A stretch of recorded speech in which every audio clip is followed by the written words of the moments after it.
नमस्कार दोस्तों, हमारे YouTube चैनल पर एक बार फिर आपका स्वागत है। आज मैं आपके लिए जीव विज्ञान का पार्ट 2 लेकर आया हूं। इसके पहले मैं पार्ट 1 डाल चुका हूं, उसमें 100 क्वेश्चन पर हमने चर्चा की थी। पार्ट 1 अगर आपने नहीं देखा है तो आप उसको देख लें, उसमें बहुत इंपॉर्टेंट क्वेश्चन हैं जो प्रीवियस ईयर एग्जाम में आपसे पूछे गए हैं कहीं ना कहीं किसी ना किसी पेपर में।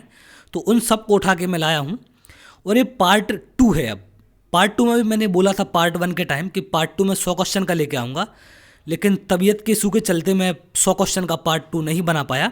तो मैंने सोचा कम से कम 100 नहीं तो 50 क्वेश्चन का पार्ट 2 आपको ज़रूर बनाऊंगा। तो आज हम 50 क्वेश्चन पर चर्चा करेंगे। तो एक एक करके बात करते हैं कि 50 इंपॉर्टेंट वो क्वेश्चन क्या हैं, और जैसे ही तबीयत ठीक हो जाएगी मैं 100 क्वेश्चन का फिर लेकर आऊँगा। चलिए स्टार्ट करते हैं हम। पहला है अक्ल दाढ़। अक्ल दाढ़ किसे कहते हैं? तीसरी दाढ़ जो हमारी होती है उसको हम अक्ल दाढ़ बोलते हैं। तो ये बहुत बार एग्जाम में क्वेश्चन पूछा जाता है इसके बारे में कि अक्ल दाढ़ कौन सी होती है। तो जो हमारी तीसरी दाढ़ निकलती है वो अक्ल दाढ़ बोलते हैं उसको। अगला क्वेश्चन है, मानव शरीर में कुल कितनी अस्थियां होती हैं? तो मानव शरीर में 206 कुल अस्थियां होती हैं। अगला है 103 नंबर का कि कान की हड्डियां कितनी होती हैं? तो कान में टोटल 6 हड्डियां होती हैं। 2 कानों में, एक में 3 होती हैं और दूसरे में भी 3। तो दोनों कानों में 3-3 के पेयर में ये 6 हड्डियां आपके दोनों कानों में होती हैं। अगला है, मानव में कशेरुकों की कुल संख्या कितनी होती है? 33 होती है। अगला क्वेश्चन है 105, बच्चों के अंगों की अस्थियां मुड़ जाती हैं यदि कमी हो।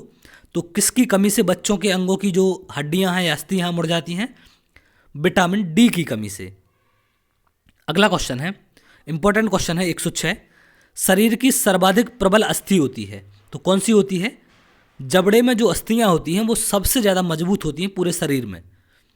अगला है, कौन सा भाग हाथी के गजदंत के रूप में बदलता है? तो जैसे जो हाथी के दांत बाहर निकले रहते हैं वो उनके गजदंत कहलाते हैं। तो उसी रूप में मानव शरीर में जो दांत होता है वो क्या होता है? दूसरा कृदंत बोलते हैं उसको। तो इसको याद रखना। अगला है मोस्ट इंपॉर्टेंट 108, लॉकजॉ विकृति।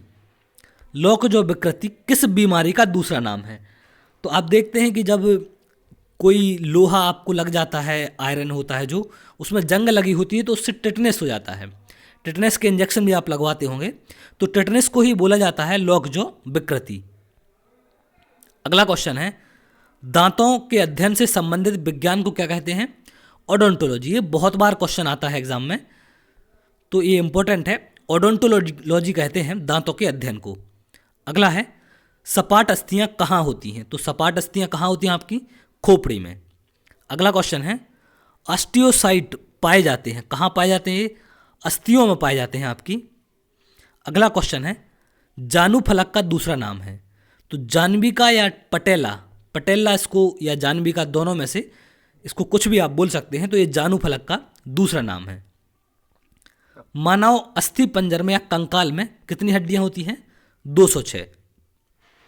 दांत और हड्डियां किससे मजबूत और दृढ़ता प्राप्त करते हैं? किससे करते हैं?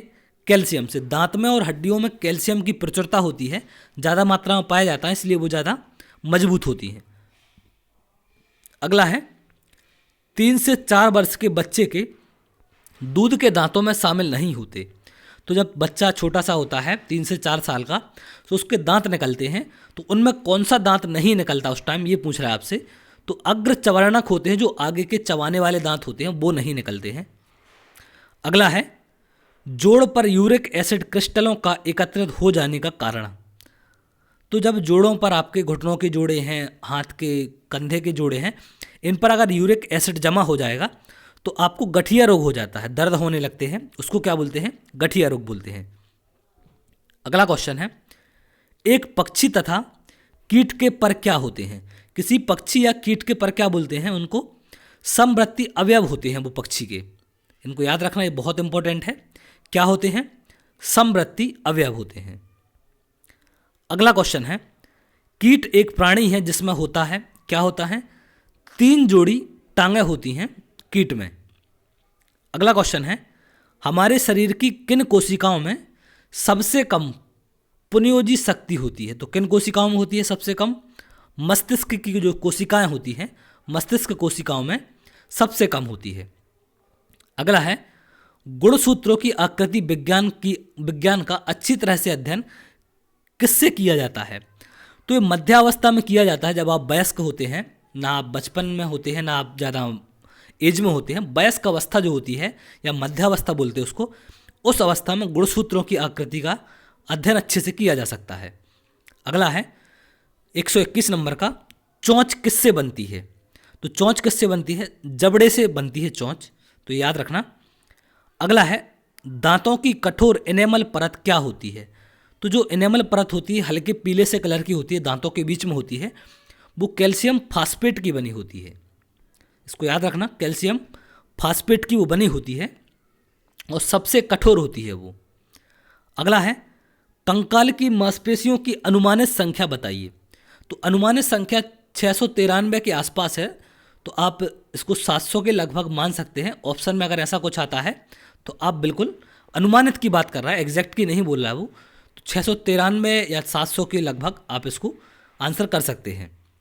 अगला है, अनुमानसिक रूप से समान व्यक्तियों के बीच प्रत्यारोपण को क्या कहते हैं? तो अनुमानसिक रूप से समान व्यक्तियों के बीच प्रत्यारोपण को क्या कहते हैं? आइसोग्राफ्ट। ये इंपॉर्टेंट क्वेश्चन है। अगला क्वेश्चन है, घोड़े और गधे से पैदा जानवर की संकर जाति को, मतलब घोड़े और गधे से जो एक बीच की कॉमन जाति होती है उसको क्या कहा जाता है? खच्चर बोलते हैं उसको। ये संकर जाति होती है घोड़े और गधे से पैदा जानवर की। अगला है, जीन शब्द किसने बनाया था? तो किसने दिया था? WL जोहानसन ने। अगला है, सेक्स हार्मोन का पता किसने लगाया? तो इसका पता किसने लगाया था? यूजीन स्टीनेक। अगला क्वेश्चन था, पहली क्लोनित भेड़ का नाम था। तो जो पहली क्लोनित भेड़ थी उसका नाम क्या था? डॉली था। ये बहुत बार क्वेश्चन आता है एग्जाम में। अगला है, जोहन ग्रेगर मेंडल प्रसिद्ध हैं। तो ये किस चीज़ के लिए प्रसिद्ध हैं? अनुवांशिकता नियम प्रस्तुत किए थे इन्होंने, अनुवांशिकता का नियम दिया था इन्होंने, तो इसके लिए प्रसिद्ध हैं, जाने जाते हैं। अगला क्वेश्चन है, हीमोफीलिया होता है। तो हीमोफीलिया क्या होता है? अनुवांशिक रोग होता है आपका एक। तो अनुवांशिक विकार या अनुवांशिक रोग एक ही चीज़ है। तो ये एक हीमोफीलिया आपका क्या है? अनुवांशिक रोग है। अगला है, डॉली संसार का सबसे पहला क्लोनित प्राणी था। तो डॉली आपने अभी ऊपर पढ़ा, ये क्या था? एक भेड़ था। तो यहाँ से आप कोई पलट के क्वेश्चन पूछ सकता है। अगला है, बीटी बीज का संबंध है। तो बीटी बीज का संबंध किससे है? कपास से होता है। ये कपास का बीज है बीटी बीज। अगला क्वेश्चन है, एलोसोस होते हैं। एलोसोस क्या होते हैं? लिंग गुणसूत्र होते हैं आपके। अगला क्वेश्चन है 134 नंबर का, डीएनए परीक्षण विकसित किया गया था। तो किसने किया था विकसित इसको? वाटसन और क्रिक के द्वारा इसको विकसित किया गया था। अगला क्वेश्चन है, इंपॉर्टेंट है, 135 नंबर का, आबादी में जीनों के संग्रह को क्या कहते हैं? तो आबादी में जीनों के संग्रह को क्या कहते हैं? जीन पुल कहा जाता है। और 36वां क्वेश्चन मोस्ट इंपॉर्टेंट, गुणसूत्रों में होते हैं। तो गुणसूत्रों में क्या होते हैं? डीएनए और प्रोटीन होते हैं। इसको आप याद रखना, ये बहुत इंपॉर्टेंट है। गुणसूत्रों में क्या होते हैं? डीएनए और प्रोटीन होते हैं। अगला क्वेश्चन है, अनुवांशिकता या जेनेटिक्स शब्द किसने दिया था? ये वैटसन ने दिया था। जेनेटिक्स शब्द जो था किसने दिया था? वैटसन ने। अगला क्वेश्चन है, अनुलेखन का अर्थ किसका संश्लेषण है? तो अनुलेखन का अर्थ है वो किसका संश्लेषण है? डीएनए का संश्लेषण होता है अनुलेखन का अर्थ। अगला क्वेश्चन है, न्यूक्लियस को बाहर डीएनए कहाँ मिलता है? तो न्यूक्लियस को जो बाहर डीएनए है वो कहाँ मिलता है? माइटोकॉन्ड्रिया में। अगला क्वेश्चन है 140 नंबर का, जीनोबायोटिक्स जो सूक्ष्म जीवियों आक्रमणों के प्रति अनुवांशिक रूप से प्रतिरोधी है वह क्या कहलाती है? रिकैल्सिट्रांत। रिकैल्सिट्रांत कहलाती है जीनोबायोटिक्स जो सूक्ष्म जीवी आक्रमणों के प्रति अनुवांशिक रूप से प्रतिरोधी है। अगला है 141 नंबर का, जब एक जीन युग्म अन्य इकाई के प्रभाव को छिपाता है तो वह घटना क्या कहलाती है? वह घटना क्या कहलाती है? एपिस्टेसिस कहलाती है वह घटना, जब एक जीन युग्म है जो वो अन्य इकाई के प्रभाव को छिपाए। अगला है, नर मच्छर अपना भोजन कहाँ से ग्रहण करते हैं? तो नर मच्छर अपना भोजन पौधों के रस से ग्रहण करते हैं। ये बहुत इंपॉर्टेंट है। आपने देखा होगा, आपको मच्छर काटता है तो आपको लगता होगा वो हमारे ब्लड से भोजन लेते हैं, लेकिन आपको नर मच्छर नहीं काटता। याद रखना, आपको मादा मच्छर काटता है, नर मच्छर कभी इंसान को नहीं काटता। नर मच्छर अपना भोजन कहाँ से पैदा करता है? पौधों के रस से, और जो इंसान को काटता है वो मादा मच्छर होती है। अगला क्वेश्चन है, रेशम कीट अपने जीवन चक्र में किस चरण में वाणिज्यिक प्रयोग का तंतु पैदा करता है? तो किस चरण में करता है? प्यूमा चरण में। जब ये प्यूमा चरण में होता है तो ये वाणिज्यिक प्रयोग का तंतु पैदा करता है। अगला क्वेश्चन है, स्वादन से आशय किससे है? तो स्वादन से आशय किससे है? स्वाद से होता है।